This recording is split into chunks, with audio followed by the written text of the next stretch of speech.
So this video is layer masking 102. What we are going to do this time is apply a layer mask to a non-adjustment layer.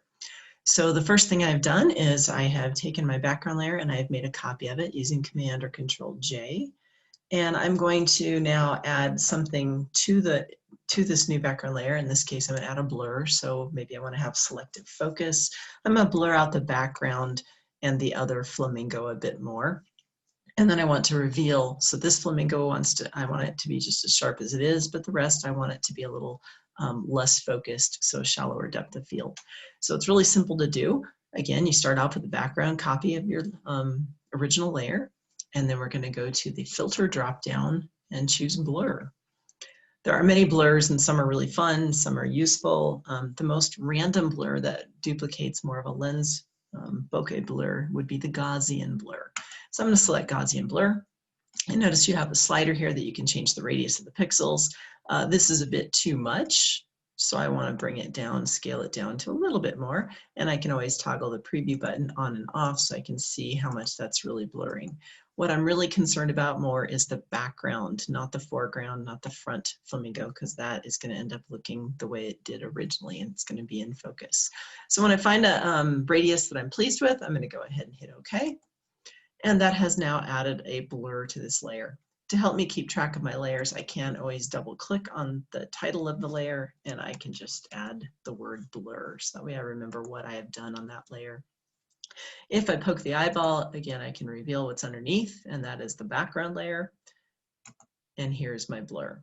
So now it's as simple as just adding a mask to this layer and painting back the original look from the background layer.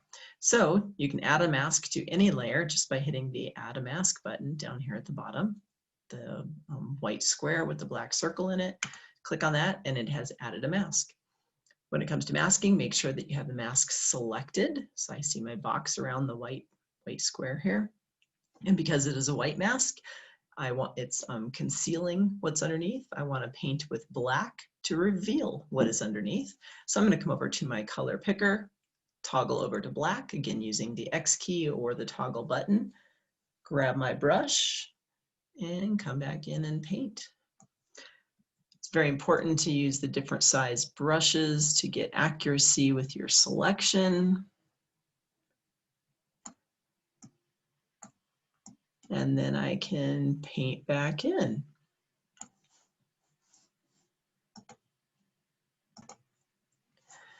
So as I continue to paint in the revealing what's on the background layer, it's come to my attention that painting in sometimes is not the most efficient way of going about it. So this is how we can also now incorporate our selection tools.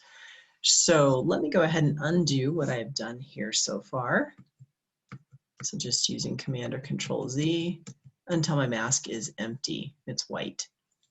So this time what I'm going to do is I'm going to grab a selection tool and make a selection of this foreground flamingo option. So I'm going to kind of click back to my background layer so that way the computer is looking at the right layer. Grab quick selection, and a new feature in Photoshop 2021 allows this select subject. So when I choose select subject, the computer is going to find the subject for me. And it has done a very nice job there picking that foreground flamingo. So now with that, I'm going to just make a slight little correction here by holding down the Alt or Option key to remove this area that I don't want. And now I have a wonderful selection of my flamingo. So once I have the selection, now I can just click on my mask, and this now limits what the brush will paint on with my effect. So like I used the mask before, it's a white mask, I need to toggle to black. So I'm going to hit the X key. I'm going to choose a brush. I can make the brush any size right now because it is limited to that it will only brush in where my marching ants, where my selection is.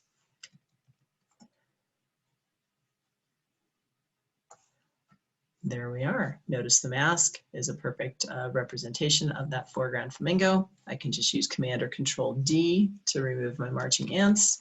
And I have increased the depth of field, increased the blur, so made a shallower depth of field based on using the blur tool. So I can toggle this new layer on and off just to see the effect and see the difference. And if I wanted to make it more blurred, I would have to go back and reapply that, or I could also create a smart filter layer too, which we'll cover in the future.